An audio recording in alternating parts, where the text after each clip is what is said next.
Buenas tardes, amigos. Hoy os traigo un nuevo directo. Un nuevo directo que me hace especial ilusión. Bueno, todos los directos que llevo a cabo me hacen ilusión, pero realmente el de hoy me lleva mucho tiempo queriendo hacerlo. Porque ahora, ahora invitaré a un autor al que admiro mucho y que ya lo tengo esperando y no lo voy a hacer más, hacerle esperar. Así que empezamos. A ver si tenemos suerte y lo podemos hacer sin problemas. Como de vez en cuando las conexiones y demás dan el follón, a ver si hoy tenemos suerte y puedo hacer el directo con Francisco Narla, que es el autor invitado de hoy en los directos de Superhéctor Alfa. Que aquí arriba tengo varias novelas de él y la más reciente es Breo.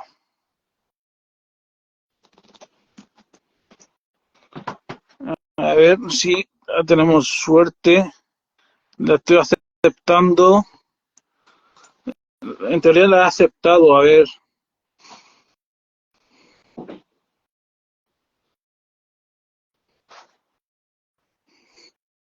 Bueno, te la mando.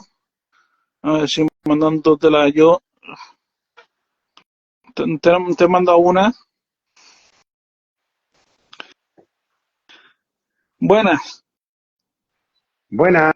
A ver, ¿cómo se sale esto? Porque las conexiones a veces y estas cosas, ¿se me oye? ¿Me veis? Sí, te oigo, te veo y te escucho bien. Vale. Y tú a mí, ¿me escuchas, me ves? Te escucho bien y ahora mismo no te estoy viendo muy allá, no sé. Hasta ahora, esto de vivir en el medio de las montañas tiene sus cosas malas. A veces internet no va muy allá. Pero hasta ahora los que había hecho habían funcionado bien. Mm. Bueno, pues nosotros intentamos hacerlo y cruzando los dedos que no nos pase nada. ¿Me habéis perdido ya? Eh, eh, yo te veo ahora con la imagen congelada. Vale, ahora un poco mejor. Pues, bueno, pues si quieres empezamos y ya que la gente pues se vaya uniendo cuando pueda.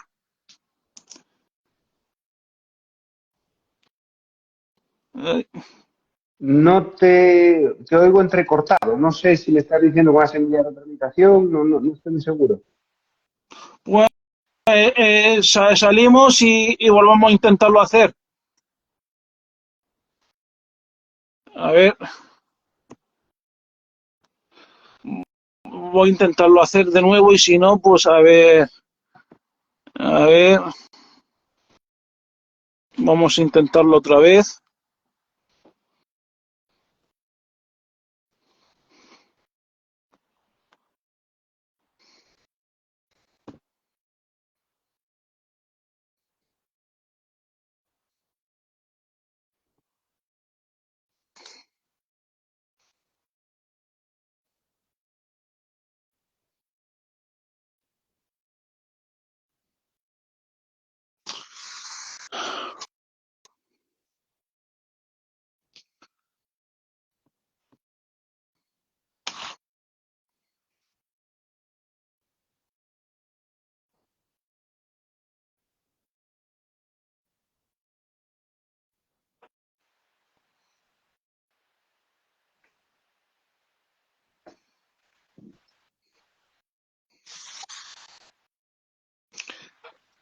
A ver si ahora Hola, ahora me ve. parece algo mejor, ¿no? Eso Veo, parece. no te veo.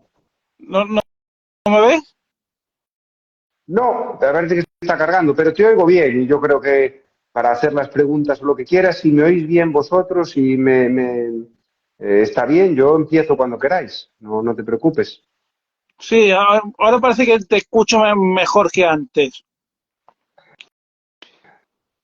misterios de Internet. Esto de vivir en el campo tiene sus cosas malas. Hasta ahora no había dado mucho por saco, pero parece que yo lo siento, ¿eh? He intentado, he reiniciado el router poco antes de empezar, lo he hecho con todo el cariño del mundo, pero a veces estas cosas, yo qué sé, ¿qué quieres pasa? Bueno, pues de todas formas lo hacemos y y a ver cómo sale. Crucemos los dedos para que salga bien y ya está. Bueno, Ahí te he es, vuelto a perder. Dime. eh, es tu primera vez en los directos de Super Héctor Alfa. Eres un autor que, desde mi punto de vista, pues no necesitas presentación porque ya tienes una trayectoria más o menos amplia, pero siempre me gusta empezar que el autor invitado se presente. En tu caso, ¿quién es Francisco Narla? Pues supongo que como dice el perfil de Instagram, un aviador que sueña con un futuro para sus novelas, un lector ávido que desde niño quedó marcado por los libros han sido siempre mis mejores amigos y lo que yo he intentado es que la gente descubra en los libros lo mismo que descubrí yo, que la gente pueda disfrutar de ellos como algo que quede grabado en tu corazón y en tu alma. Yo creo que las buenas historias te acompañan toda la vida y lo que intento es una y otra novela, una detrás de otra, que cada una sea mejor que la anterior, que técnicamente se superen, que toquen más el corazón y prestar a la gente algo de lo que yo recibí de los libros. Contar una buena historia que sea como un recuerdo de infancia, que quede para siempre en el corazón de los lectores.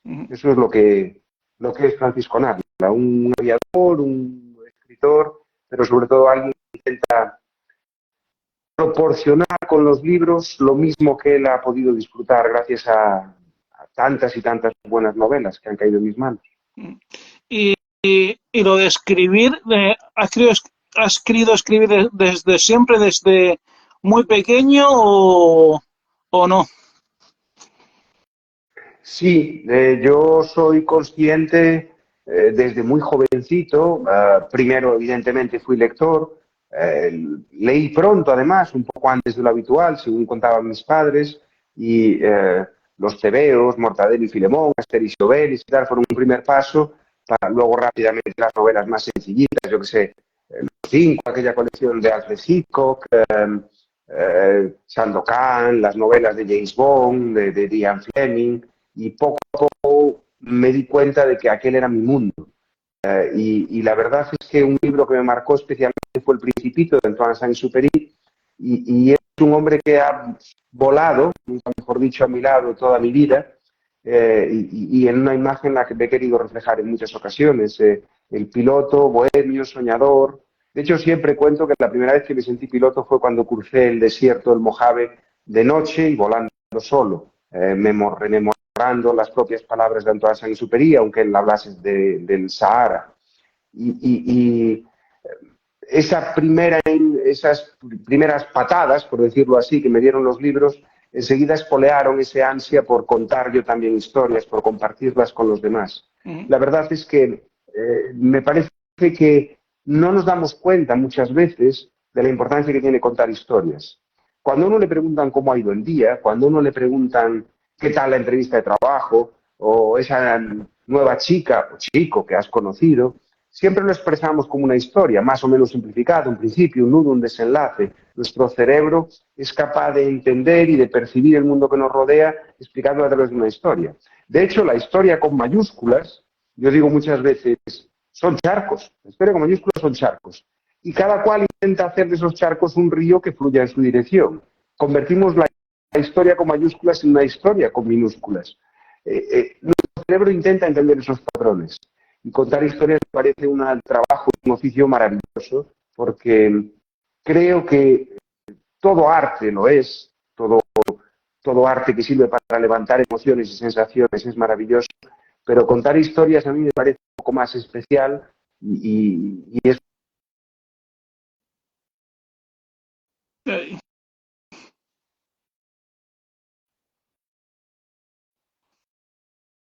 Ahora, mira, mis primeras novelas Siempre mis novelas anteriores me parecen mucho peores que la última. Intento, con un esfuerzo muy grande, porque entre novela y novela solo estudio narrativa, que cada novela sea mejor que las anteriores. Y claro, los comienzos son siempre titubeantes y un desastre. Yo ahora rememoro mis escritos de cuando era un adolescente o un veinteañero y es que no tienen por dónde cogerse. Pero bueno, Stephen King siempre ha reconocido que todo el mundo piensa que Carrie es su primera novela y fue la primera que se publicó y tuvo éxito. Pero Stephen King, el gran maestro, yo creo que infravalorado por la crítica, siempre dice, todavía guardo mis 5 primeras novelas bajo la escalera y cuando paso y lo pienso aún sigo gimiendo de dolor. Es normal y creo que es parte del artista. Yo le robo muchas veces la frase a Ventura Pons cuando le preguntan cuál es su mejor película, siempre dice que la siguiente.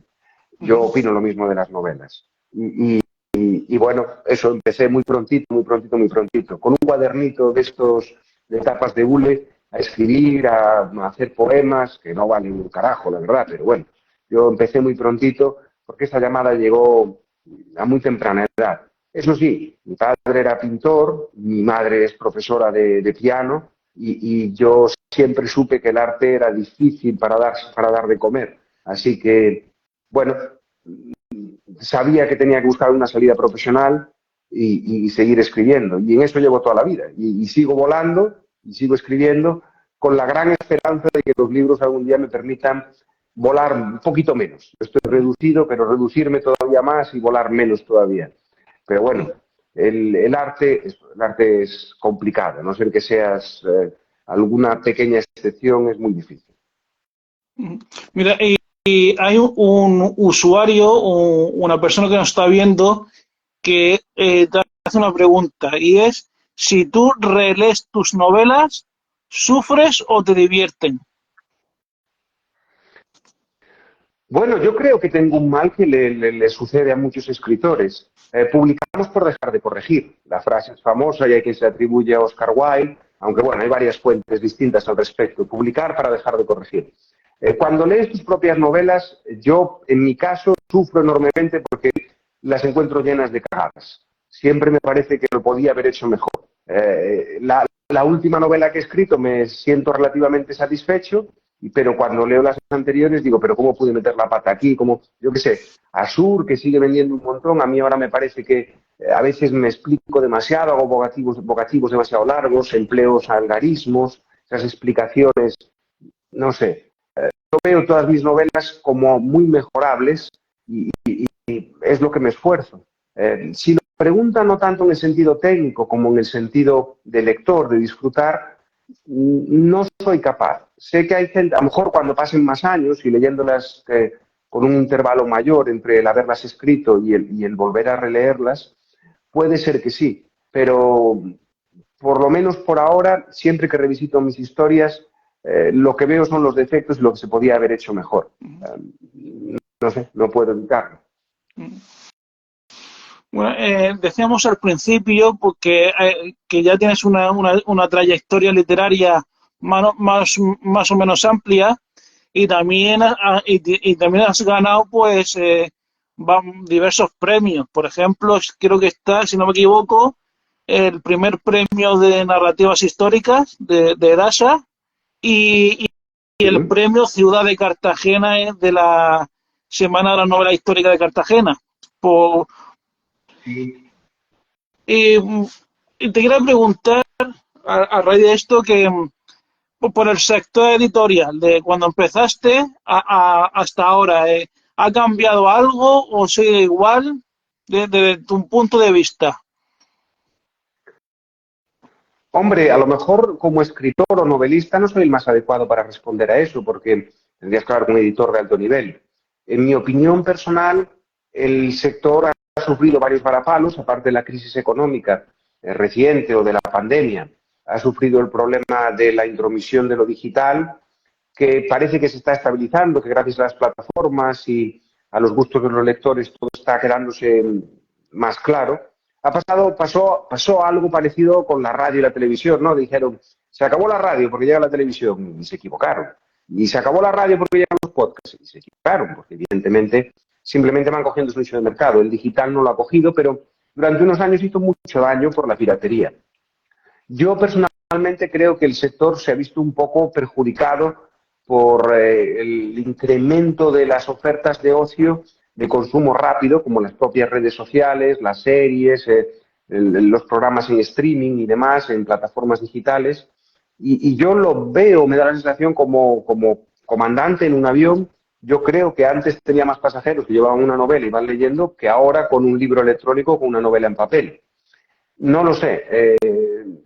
Creo que hay que esforzarse porque, a pesar de que sus números no sean tremendamente malos, que en España consigamos leer un poco más. Y yo soy un firme convencido de que los libros ayudan a la gente a crecer y a desarrollarse, sea cual sea tu edad, porque siempre hay margen de mejora, ¿no? Yo intento ser un poquito mejor cada día. Y el sector, yo creo que en términos generales podríamos decir que se ha fragmentado, los títulos venden un poquito menos y se venden más títulos, a lo mejor, y ha sufrido transformaciones importantes. Por ejemplo, el libro de ensayo ha caído mucho, hay manuales técnicos y de consulta que también han caído mucho, que ahora ya se usan plataformas digitales, bases de datos. Bueno, no sé, el sector lo siento y lo percibo un poco distinto. El sector y lo que rodea al sector. Por ejemplo, yo recuerdo mi primera novela con Los Lobos del Centeno, pese a ser un autor prácticamente desconocido, fuese a la ciudad que fuese, con la presentación que fuese, siempre había un redactor de cultura, siempre había una televisión local, siempre había alguien que hacía alguna entrevista y tal. A día de hoy las redacciones de cultura, incluso en los grandes diarios nacionales, están prácticamente esquilmadas. Es una pena, pero el mundo se está transformando y hay que intentar adaptarse. Claro, las reglas del juego no las dicto yo y hay que intentar adaptarse. Por ejemplo, yo no siempre me dio pereza un poco lo de las redes sociales y desde la salida de Breo, por recomendación de mi agente y la editorial, he hecho un esfuerzo y es increíble. En Instagram tenemos ya 20 y pico mil seguidores y no sé, me siento que tengo que aprender a hacer las cosas de una manera distinta a como cuando yo empecé. Así que sí, ha cambiado el sector editorial, lo que le rodea, y no sé si lo que yo estoy diciendo es lo más correcto. Quizá deberíamos hablar con un editor de los de altos puestos en alguna de las editoriales grandes. Pero sí es evidente que hay cosas que han cambiado. Sí que es evidente que hay cosas que han cambiado. Y cuando llegó tu primera novela y viste tu nombre por primera vez plasmado en la portada, ¿qué sentiste o qué recuerdas de ese momento? Bueno, la verdad es que es un momento muy emocionante, pero lo sigue siendo cada vez que abro una caja y llega una nueva edición, o hace poco que ha vuelto a salir otra edición de Donde aullan las colinas, que sigue vendiendo, llega la caja y además en este caso no habían avisado y cuando la abres, dices, caramba, siempre es una ilusión muy especial, muy especial. Pienso que yo soy un tío pragmático y muy constante. Yo tengo un sueño que es vivir relativamente bien de la literatura y convencer a mucha gente de que lean mis libros porque creo que les trasladen algo especial y sientan de manera muy emocional mis historias. Creo que la manera de hacerlo es trabajar duro. Es lo único que sé hacer en la vida, trabajar duro. No he nacido con un talento especial. Y creo que cada vez que abro un paquete y vienen nuevas novelas, cada vez que veo mi nombre en una portada, doy un pasito. Yo imagino que podré conseguir mi objetivo cuando haya dado 1 millón, 2 millones, 5 millones de pasos, no lo tengo claro, pero intento dar varios pasitos cada día. Es como cuando escribo una novela. Si tú cuando te sientas a escribir una novela piensas, Breo, con 600 y pico páginas, tengo que escribir 600 y pico páginas de golpe, te morirías.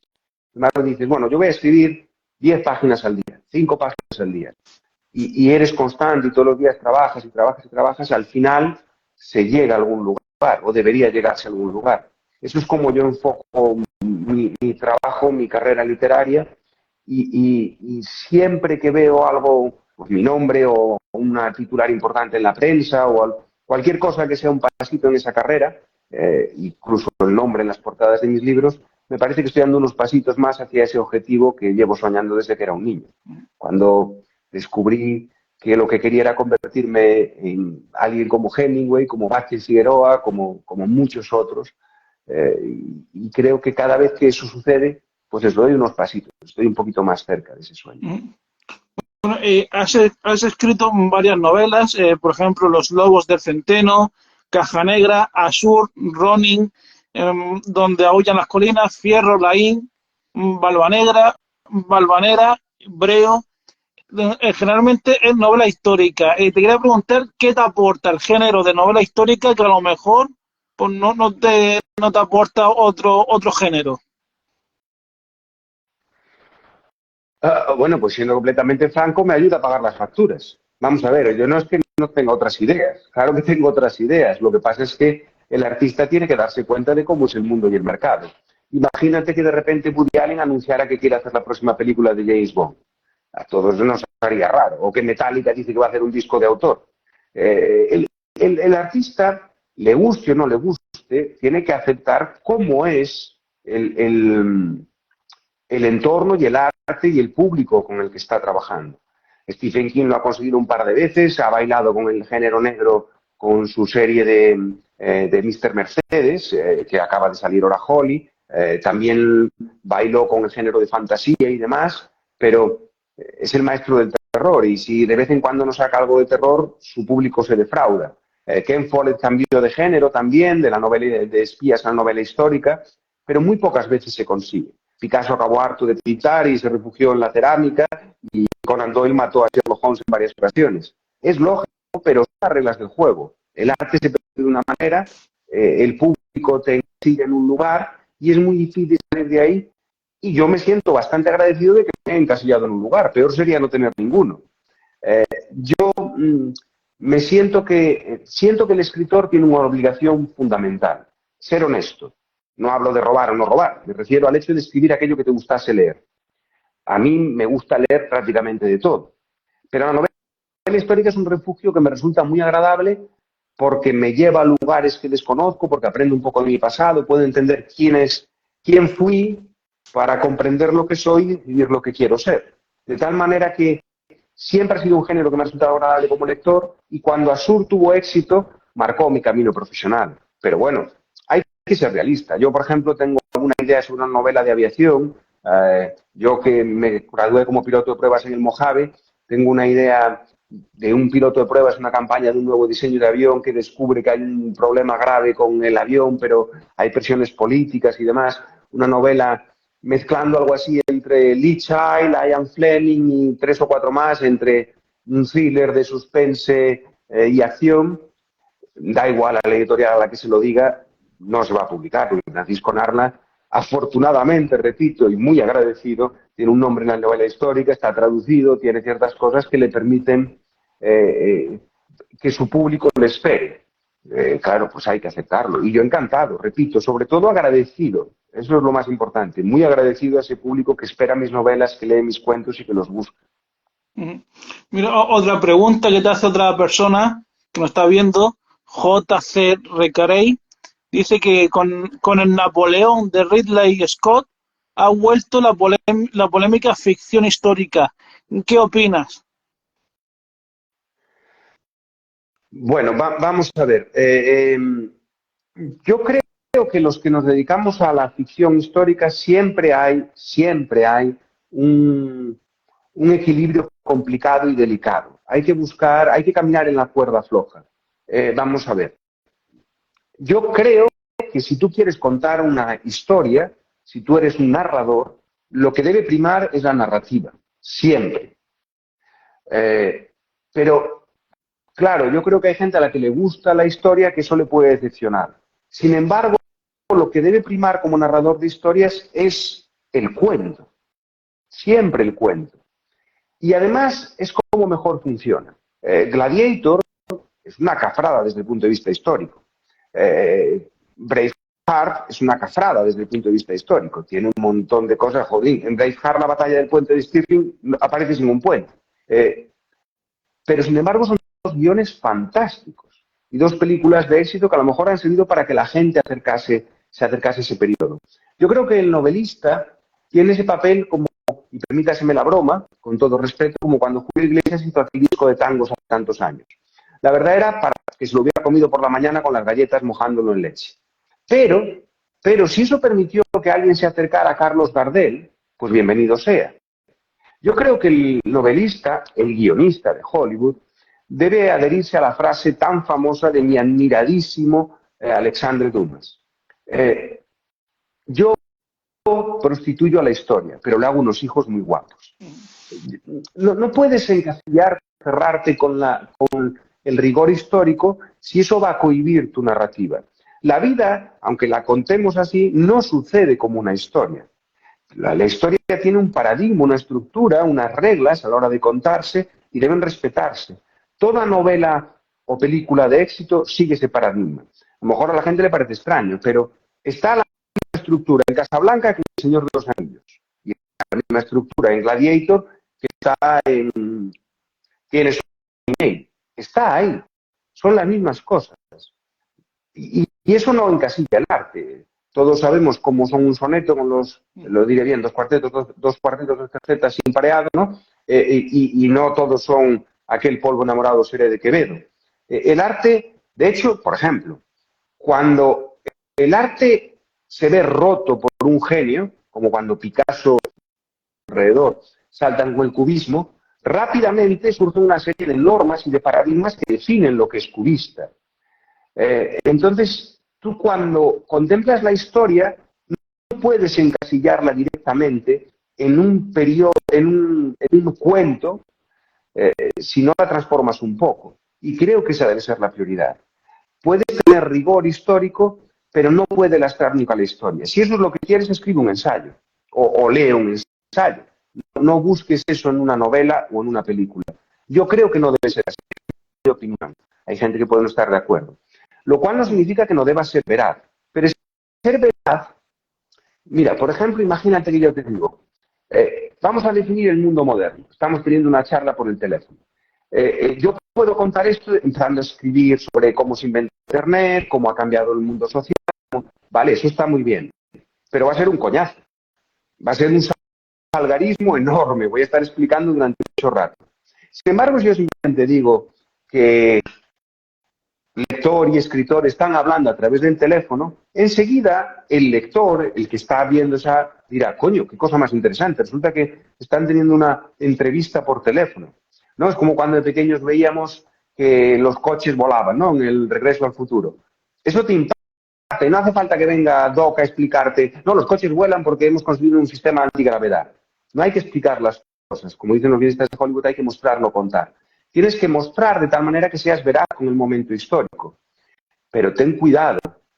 No te dejes llevar por el rigor histórico a la hora de contar tu cuento, porque entonces te lo puedes estropear. Repito, grandes éxitos del cine o de la literatura, yo qué sé, Sino el egipcio de Mika Waltari, es una cagada. Y históricamente, sin embargo, es un novelón.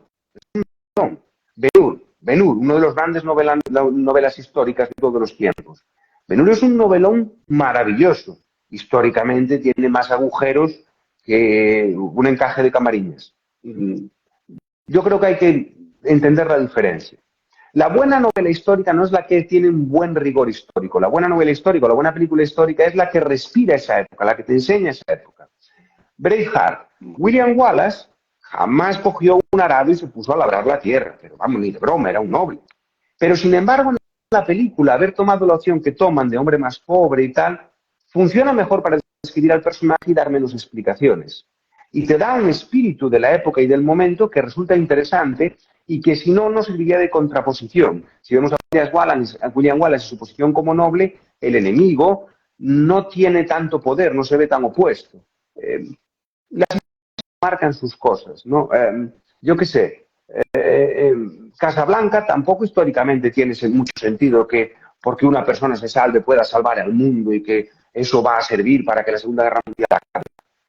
Pero claro, es que si lo dejas en el dilema moral, coño, pues la película no tiene mucho interés. Hay que volver físico el objeto del personaje. Y hay que entenderlo, así es como es. Y normalmente, cuando además desconoces ese periodo histórico, además, puedes disfrutarlo igualmente. Y yo, por ejemplo, cuando veo alguna cosa que no está bien históricamente en alguna película, pues intento entenderlo. Y si tiene sentido o explicación, o si es veraz igualmente, si se asoma la verdad por detrás, yo lo disculpo sin ningún problema. Lo que no disculpo son los detalles técnicos. Me explico, por ejemplo, pues que un tío en el medievo esté comiendo chocolate.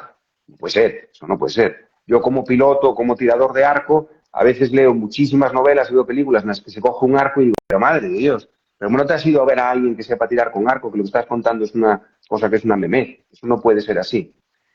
Y eso no lo digo, y las dos cosas no son contradictorias. Con la historia hay que ser veraz, pero que no te estropee el cuento, como aquel viejo adagio de la prensa de que la verdad no te estropee una buena noticia, pero aún así tienes que ser riguroso a la hora de escribir el artículo, ¿no? Pues con la novela pasa lo mismo, o con el guión pasa lo mismo. Que la historia auténtica no te estropee el cuento, pero sé riguroso, sé veraz, busca la manera de mostrar ese periodo de la forma más correcta.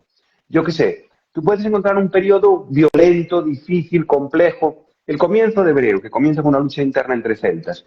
Yo no puedo saber si esa lucha interna existió. Sin embargo, la invento, porque sí sé que los celtas peleaban mucho entre ellos. Y ahora pueden... No hay rey que ha demostrado que jamás vieron una batalla de ese tipo.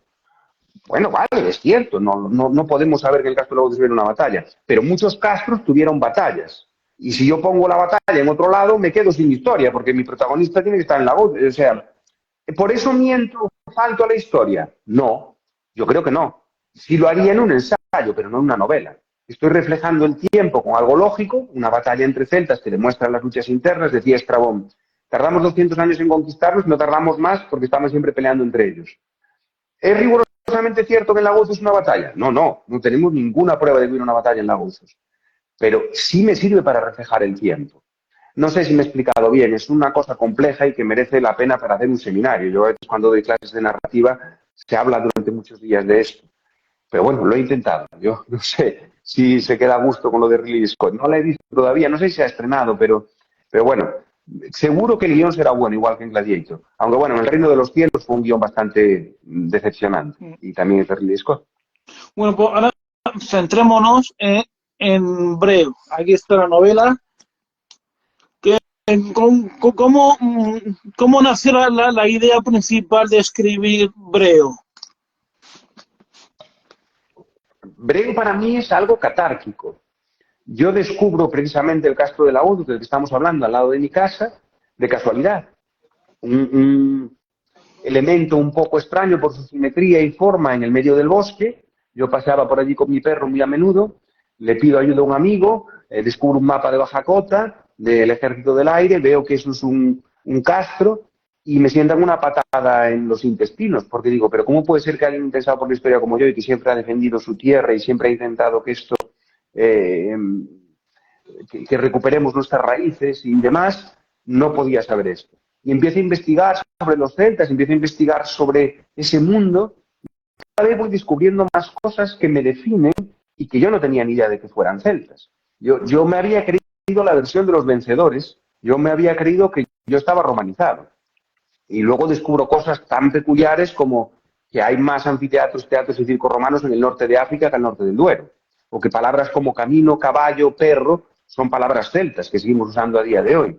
O que costumbres, saltar las hogueras en San Juan, lo que se hace en Pedro Manrique con las brasas, mil cosas, la Santa Compaña en Galicia, o a la Compaña, como prefieras decirlo, las mouras, cosas que me contaba mi abuela de niño junto al fuego, que todo eso en realidad es celta. Y luego ya empiezas a leer estudios serios y lees a Martín Almagro Gorbea y te demuestra que las leyendas de Bécquer son celtas, como el Rayo de Luna o un Monte de Ánimas, o que el propio romancero, o que encuentras elementos celtas en el Cid. Y empiezas a encajar hilos y dices, coño, es que yo me he querido una versión que no es la correcta. Resulta que estoy romanizado, pero no del todo, a lo mejor. Te das cuenta de que hay algo en tu pasado, en tus raíces y en tu herencia que ha quedado escondido debajo de la alfombra. Y ojo, que nadie me lo interprete, yo no pretendo ser demagógico, no. Ni pretendo que Roma nos pida perdón, ni me arrepiento de tener alcantarillas y puentes. Me parece fantástico. Pero lo que sí me da rabia es que hayamos dejado bajo la alfombra ese pasado y esa herencia y que no nos demos cuenta de su valor.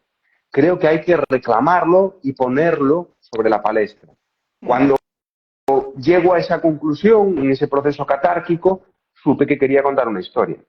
Porque para contar una novela lo primero que tienes que tener es algo que te haga hervir la sangre. Tienes que tener algo que te levante, algo que te cuente, que te mantenga en vela por las noches. Si tus tripas Si el escritor no ríe, no llora, no se asusta, tampoco lo va a hacer el lector.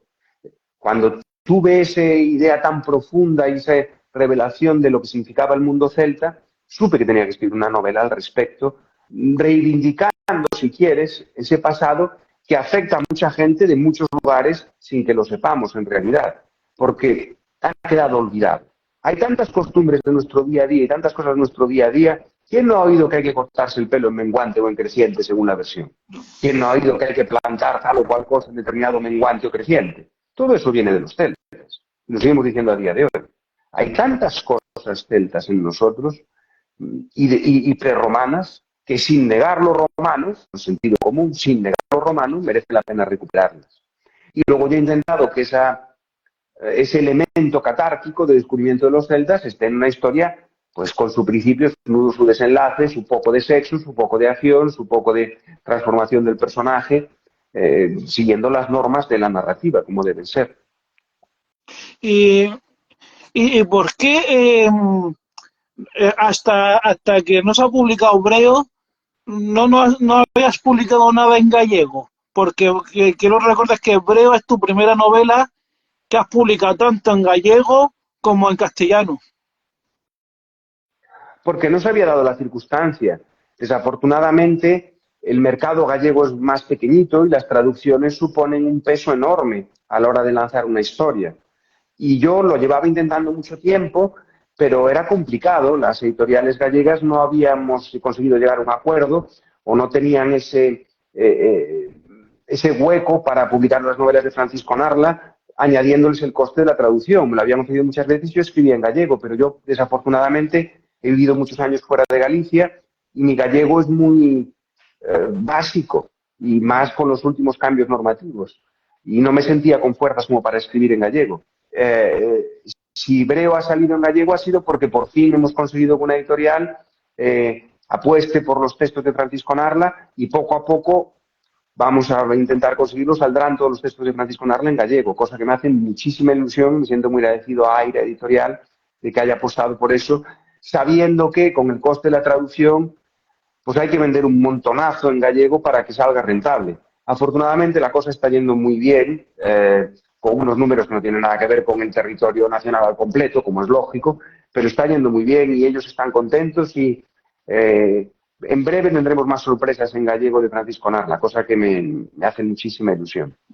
Pero no había ningún motivo especial, simplemente que no había surgido la editorial que quería hacerlo, teniendo en cuenta ese sobrecoste del que supone. Claro, una tirada de Breo en castellano son 20.000 ejemplares, una tirada en gallego son 1.000 ejemplares. Es que y repartir el coste de una traducción en eso es más complicado. Y ahora hablemos del personaje Breo. ¿Con qué característica de este personaje te quedarías? ¿Y quién es Breo? Bueno, Breo se construye desde un punto de vista técnico. Evidentemente, la heroína, el héroe de una historia, lo primero que tiene que hacer es resultar empático. Porque si el héroe no te resulta empático, a ti te va a importar bledo lo que le suceda. Como lector, como espectador, tú tienes que buscar el modo, no buscar, tiene que resultarte fácil encontrar el modo de querer a ese personaje, de querer saber qué le va a suceder. Entonces, Breo nace desde el punto de vista técnico, que es como yo construyo todas mis novelas. En primer lugar, es muy habitual que tú busques que tu héroe sea valiente. Incluso los que dicen que no lo son. Harry Potter se queja de que no es un tipo valiente, pero al final tiene cosas de coraje. También Frodo, ¿no? Frodo dice que no es valiente, pero se comporta de un modo corajudo. ¿Por qué necesitas que el personaje sea valiente? Porque si el personaje no es valiente, la historia no avanza. El personaje tiene que hacer cosas para que la historia se mueva. Tiene que ir haciendo que las secuencias pasen, consiguiendo objetivos. Por tanto, Breo empieza en la novela peleándose con el Atlántico, intentando arrancar percebes de las rocas y mostrando, no contando, que es un tipo valiente. Breo sufre una injusticia enorme. Siempre nos gusta apiadarnos, empatizar de los personajes que sufren injusticias. Es muy habitual que el protagonista sea huérfano. Lo es Frodo, lo es Harry Potter, lo es muchos personajes de nuestra ficción, porque enseguida empatizamos. ¿Cuántas películas comienzan con alguien al que despiden injustamente, con alguien al que le hacen una cafrada? Erin Brockovich tiene un accidente que no lo provoca ella, en el juicio pierde, Yo qué sé, hay mil ejemplos. Cuando el personaje sufre una injusticia, te resulta fácil empatizar con él. Pues a Breo le destrozan a la familia y le traicionan a su propio pueblo, los celtas. Buscas construir el personaje en función de esas cuestiones técnicas. Y por supuesto tiene que haber un conflicto. La Sirenita es una historia fantástica porque una sirena se enamora de un humano y la sirena quiere dejar de ser sirena. Romeo y Julieta no serían lo maravilloso que son como historia si los dos fueran Montesco o los dos fueran Capuleto. El conflicto tiene que existir. Fijémonos en el Quijote, que es una obra maestra. Alonso Quijano es un tipo que enloquece, un conflicto. Es un tipo que se cree caballero en un momento en el que no hay caballeros, otro conflicto. Un tipo que está dispuesto a asumir conflictos físicos, ¿no? Aunque nadie más lo crea. Está dispuesto a pelear con gigantes que no, que son molinos, son gigantes. Un tipo cuyo compañero, muy habitual en muchas historias y demás, no se le parece en nada y es lo contrario, prácticamente lo contrario. Desde el gordo y el flaco y en cuantas arma letal, ¿no? Nada tiene que ver el personaje de Danny Glover con el personaje de Mel Gibson. Estás añadiendo otro conflicto. Y Alonso Quijano está enamorado de una mujer que no le hace ni caso. Entonces, tú sabes que el conflicto tiene que existir para generar historia. El conflicto es el motor narrativo. Hay una frase, no recuerdo el nombre, del guionista de Ghost, que dice: supe que tenía una buena historia cuando transformé a la medium, al personaje de Whoopi Goldberg, en alguien que no se creía ser medium, en alguien que lo hacía como una estafadora. Es otro nivel de conflicto. Es que sin conflicto no tienes motor narrativo. Entonces el hecho de que Breo no quiera asumir el papel que le corresponde por herencia, por linaje, de liderar a las tribus, de enfrentarse a Roma, debido a la traición que ha sufrido por su pueblo, esa injusticia, define al personaje de una manera rotunda que te permite crear una historia desde el principio. No, tú no quieres serlo, pero lo vas a hacer. Marlin, el padre de Nemo, lo último que quiere es que su hijo cruce el océano, y menos él aún. Y ahí es donde tenemos la historia, porque Nemo acaba cruzando el océano y Marlin le tiene que perseguir. Si Marlin estuviera diciendo a Nemo desde el principio: no, tú vete al quinto pino, marcha sin ni nadando, entonces no habría historia, ¿no? Entonces, cuando tú construyes el personaje, lo tienes que construir teniendo en cuenta qué historia quieres contar. Si yo quiero contar la historia de la rebelión contra Roma, pues cae de plano que el personaje no quiere rebelarse, porque si quisiera rebelarse no tendríamos historia. Esto es como el héroe o la heroína de la historia nunca van a aceptar de primera instancia la llamada de la aventura. El ejemplo que pongo cuando doy clase narrativa es el de Star Wars, que todos conocemos. Tenemos a R2D2 que transmite el mensaje de la princesa y Obi-Wan le dice a Luke Skywalker: únete a nosotros, vamos a luchar contra el Imperio. ¿Y qué le dice Luke Skywalker? No, los condensadores, la granja, no, déjate, yo tengo mucho que atender. A mí Darth Vader me cae mal, pero yo tengo otras cosas que hacer. Solo después, cuando sus tíos mueren, cuando se produce el clímax del primer acto, es cuando Luke Skywalker vuelve y le dice: enséñame los caminos de la fuerza, Obi-Wan. ¿Por qué esto es así? ¿Por qué la heroína, el héroe tienen que negarse a aceptar la llamada a la aventura? Usando la terminología de Campbell. Coño, porque es que si tú imaginaos la escena, si le dijera a Obi-Wan, al lado de R2, únete a la rebelión. Y dijera a Luke Skywalker: claro, hombre, sí, son las 8:10, vamos allá, le damos unos sopapos a Darth Vader y a las 8:30 estoy de vuelta para cenar con mis tíos. Si se uniera a la primera, la aventura parecería fácil. La aventura no nos interesaría, porque el conflicto que hablábamos antes, que es el motor narrativo, tiene que poner algo en juego, que merezca la pena. Si el conflicto no parece sencillo, no nos interesa. Entonces, con la creación del personaje y con toda esta serie de cosas que os estaba contando, yo siempre actúo de modo técnico. Yo siempre busco la manera en la que se construye la mejor historia. O eso intento, por lo menos. Y hay una cosa que me ha llamado la atención de todas las novelas que he leído tuyas, pues el protagonista de cada novela va acompañado por un perro. Eh, por, ¿Por qué? ¿Por qué esta amistad entre el protagonista y el perro? Bueno, si no es un perro, es un animal. En mis novelas siempre hay animales y naturaleza porque yo vivo rodeado de animales y naturaleza y me gustan los animales y la naturaleza. En el caso además de Breo, no solo eso, no solo el personaje, sino que la novela se le ha dedicado a mi perro Dumas. En casa todos los animales tienen nombre de escritor, porque es lo que me pide el corazón, es lo que siento. Hay que reconocer que es una pequeña trampa. Una de las formas en las que queremos a los personajes, en las que tenemos empatía, es cuando vemos que es amado por otros. ¿Cuántas películas o historias comienzan con una fiesta de cumpleaños sorpresa, con algo en lo que al protagonista y vemos que se le demuestra cariño?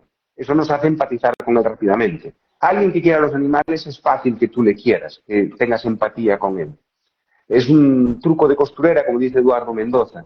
Pero también es cierto que, dejando a un lado esa parte técnica, es que yo adoro a los animales, ¿no? Mi perro ha sido compañero durante 13 años y mi gato y mis abejas y mi acuario. Me parece que es una parte del sello de la voz de Francisco Narla, que los animales, la naturaleza estén en sus novelas. Y lo es porque es parte de mí como persona. Yo, cuando Asur tuvo éxito, pude abandonar Madrid, me reduje por primera vez en el mundo de la aviación y gracias a que los lectores me permiten pagar las facturas, me volví a vivir al medio de las montañas gallegas con el vecino más cercano a 1 kilómetro. Y yo escucho a los lobos aullar de vez en cuando y puedo ver a las truchas remontar el río ahora en esta época de invierno preparándose para la fresa de primavera. A mí eso me hace enormemente feliz. Y cuando un escritor es honesto y cuenta lo que le gustaría leer, a mí me gustaban esas aventuras en las que se hablaba de naturaleza. Lo muestro, se desprende de mí. Yo intento que en mis novelas vaciar el alma, como decía, hay otra frase más espectacular de Hemingway que decían que se desnudaba y ponía los huevos encima de la mesa, ¿no? Para volcarlo todo en las historias.